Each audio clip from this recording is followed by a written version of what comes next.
Wish number 9, sana hindi ako i-compare sa mga kapatid ko.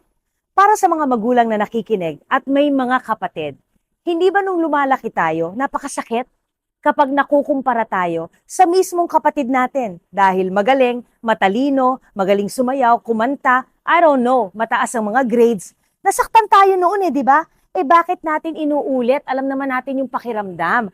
Sana ang mga magulang ngayon mas careful kapag napapansin yung magaling. Ang problema yata ang iba sa atin, hindi naman lahat. Bakit ba kasi nakapikit tayo? Buksan natin ang mga mata natin, silipin natin at tignan natin ang lakas, talino at galing ng bawat isa sa mga anak natin. Dahil yung pinapabura natin at sinasabi nating magaling, matalino, okay yung ganon.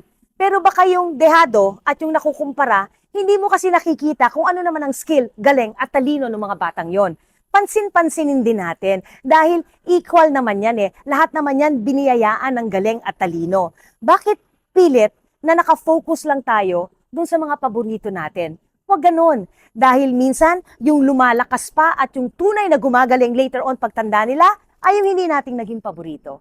This Christmas is not about perfection, it's connection.